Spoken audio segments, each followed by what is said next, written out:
This is Bayliner's 335 SB. Now this is a twin engine powerboat that's designed for overnighting and weekend trips. What's really interesting about this boat is its price tag. It lists at around $150,000 with a pair of Merc 260s. That is $20,000 to $50,000 less than most competitors. Why is it? Let's ask Pat Blake from Bayliner. Well, Lenny, a big portion of that is actually inside the cabin. Why don't we go inside and take a look and I'll show you.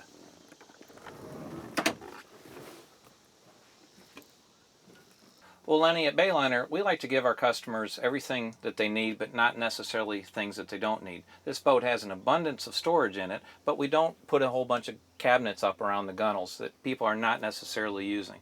Also, we don't load the base boat up with a bunch of TV sets and other electronics and things like that that people may or may not use. We give them the option of picking what they like. So by doing that, that's a couple of the reasons why we can keep the price down. Like most cruisers in this class, the 335 can accommodate 6 people overnight. The dinette goes into a berth, there's a forward berth, and there's a mid-cabin. Unlike most, it also gives you privacy. Now, no, I am not talking about the silly little curtain that covers up the forward berth. Come on over here. I'm talking about the mid-cabin berth entry, which has an actual bulkhead and a door, which is large enough that I can walk through standing up. Now, here's something I always look for when I'm testing a boat. If you look at the head, it's not a stick-built bulkhead that was dropped in place. This is actually a separate molded pan. This entire piece being one fiberglass unit means that water won't leak out along the edges if you take a shower in here or if you happen to spill something. It'll always remain inside the head. There's a separate drain that goes to a sump so it doesn't get in the cabin.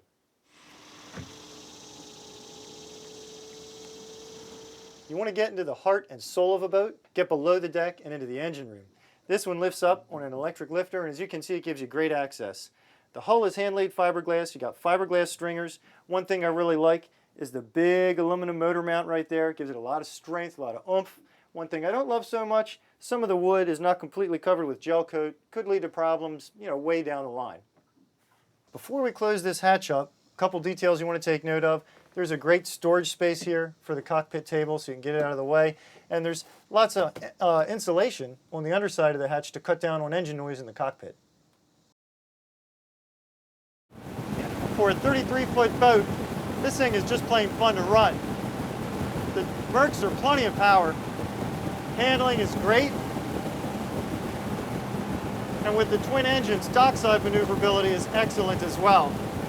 At a 4,000 RPM cruise, you get a speed of about 33.5 miles per hour. Plenty of pep.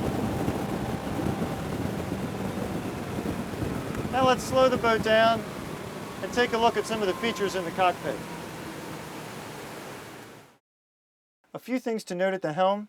I like the lighted rocker switches, I like the trim tab indicator, and I like the Faria gauges. Access is tough. There's no hatch in the back, so in order to access any of the wiring for any of these items, you're going to have to undo all these screws and remove the plate itself. The seating is very comfortable. You're going to like this seating, so is Mom, so is the kids. One thing you want to take note of, since the mid-cabin berth does come all the way up under here, you don't have stowage underneath of the seat where you might otherwise. Well worth the trade-off. The boat has a nice wet bar. Comes with a sink, Corian countertop, a refrigerator. It's even got a little trash compartment over here. And there's some extra stowage space underneath the sink. We all know which member of the family has the real buying power, right? Yes, I'm talking about Mom. Here's something about the boat she's going to like. Getting up to the bow sun pad is really easy. You just take those steps, flip over the windshield, walk right down, and you're ready for some serious sun worshiping. Most people are going to order this boat with a preferred equipment package. It adds a little over $6,000 to the price of the boat, but it includes some really cool goodies, including a hot and cold transom shower and a stereo remote.